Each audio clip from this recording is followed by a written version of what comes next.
মানুষটা আমার লাইফে নাই, এবং যে মানুষটার আহ, আসলে কি বলবো, আমার আমার কাছে সে আর ভালোবাসার মানুষ হিসেবে নাই। তো তার কোনো কাপড় চোপড় বা কোনো স্মৃতি আমার বাসায় থাকার কোনো কারণ নেই। তো এই কারণেই আমি বাসায় তার যেসব অ্যাক্সেসরিজ বা কাপড় চোপড় ছিল সব আমি ফেলে দিয়েছি। তো আসলে যখন চলে গেছে তখন সব দামি দামি জিনিসপত্র নিয়ে চলে গেছে।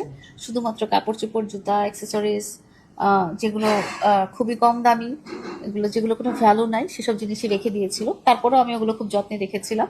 তো তারপরে যেহেতু তার সাথে আমার আর সম্পর্কের সব সম্পূর্ণ শেষটুকুও আহ, ছিন্ন হয়ে গেছে, তো তার কাপড় রেখে আমি আর কি করবো? মানুষটাই যেহেতু নাই, তার কাপড় চোপড়ের স্মৃতি তো আমার বহন করার কোনো দরকার নেই।